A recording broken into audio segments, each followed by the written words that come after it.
ವಿಶೇಷವಾಗಿ ಒಂದು ಉದಾಹರಣೆ ಹೇಳಬೇಕು ಅಂತಂದರೆ, ಬದರಿ ಕ್ಷೇತ್ರ, ಚಾರ್ಧಾಮ ಯಾತ್ರೆಗೆ ಎಲ್ಲರೂ ಹೋಗ್ತಾರೆ. ಅದು ಬದ್ರಿನಾಥ ಕ್ಷೇತ್ರ ಇದೆ, ಅದು ಎಷ್ಟು ಜನರಿಗೆ ಗೊತ್ತಿದೆಯೋ ಗೊತ್ತಿಲ್ಲ.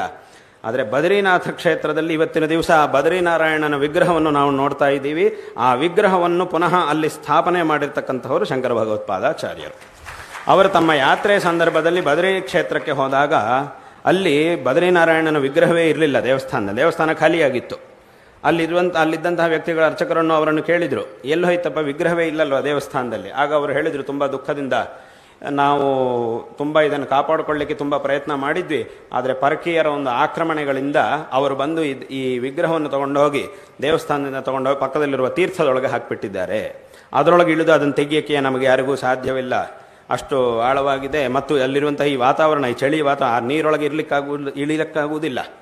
ಈಗಲೂ ಸಹ ಅಲ್ಲಿ ಬದರಿಗೆ ಹೋಗೋ ಒಂದು ನಿಮಿಷವೂ ಬೇಡ, ಸ್ವಲ್ಪ ಒಂದು ಸಲ ನೀರೊಳಗೆ, ಆ ನದಿಯಲ್ಲಿ ಒಳಗೆ ಕೈಯನ್ನು ಮುಳುಗಿಸಿ ಮತ್ತೆ ತೆಗೆದರೆ ಒಂದು 5 ನಿಮಿಷ ಕೈ ಕೆಲಸ ಮಾಡುವುದಿಲ್ಲ, ಅಷ್ಟೊಂದು ತಣ್ಣಗಿರುತ್ತೆ ವಾತಾವರಣ. ಆದ್ದರಿಂದ ಅಂಥ ಒಂದು ಪರಿಸ್ಥಿತಿ. ಹಾಗಾಗಿ ಏನು ಮಾಡುವುದು ನಮಗೆ ಗೊತ್ತಾಗ್ತಾ ಇಲ್ಲ ಅಂತ ಹೇಳಿದ್ರು. ಆಗ ಶಂಕರರೇ ಅದರೊಳಗೆ ಇಳಿದು ಆ ವಿಗ್ರಹ ಎಲ್ಲಿದೆ ಅನ್ನುವುದನ್ನು ಹುಡುಕಿ ಅದರಿಂದ ವಿಗ್ರಹವನ್ನು ಹೊರಗೆ ತಂದು ಮತ್ತೆ ಪುನಃ ದೇವಸ್ಥಾನದಲ್ಲಿ ಪ್ರತಿಷ್ಠಾಪನೆ ಮಾಡಿದರು. ಈ ಒಂದು ವಿಷಯವನ್ನೇ ಪುರಾಣವೂ ಸಹ ಹೇಳ್ತಾ ಇದೆ. ಪುರಾಣದಲ್ಲಿ ಈಶ್ವರ, ಒಂದು ಕಡೆ ಈಶ್ವರನ ಸಂವಾದದಲ್ಲಿ, ಆ ಸ್ಕಾಂದ ಪುರಾಣದಲ್ಲಿ ಬದರಿ ಮಹಾತ್ಮ್ಯ ಅಂತಿದೆ. ಆ ಬದರಿ ಕ್ಷೇತ್ರದ ಮಹಾತ್ಮ್ಯದ ಬಗ್ಗೆ ಬಂದಾಗ ಶಿವ ಈ ಮಾತನ್ನು ಹೇಳಿರ್ತಾನೆ. ಏನು ಅಂತಂದರೆ, ತಥೋಹಂ ಯತಿರೂಪೇಣ ತೀರ್ಥಾನ್ ನಾರದ ಸಂಜ್ಞಕಾತ್ ಉದ್ಧೃತ್ಯ ಸ್ಥಾಪಯಿಷ್ಯಾಮಿ ಹರಿಂ ಲೋಕಹಿತೇಚ್ಛಯ ಅಂತ ಈಶ್ವರ ಈ ಮಾತನ್ನು ಹೇಳ್ತಾನೆ.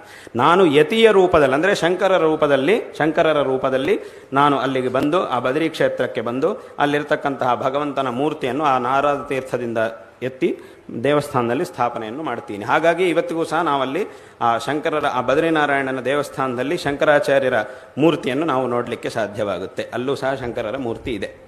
ಈ ರೀತಿಯಾದಂತಹ ಅನೇಕ ವಿಧವಾದ ಕೆಲಸಗಳನ್ನು ಅವರು ಯಾತ್ರಾ ಕಾಲದಲ್ಲಿ ಶಂಕರ ಭಗವತ್ಪಾದಾಚಾರ್ಯರು ಮಾಡಿದ್ದಾರೆ.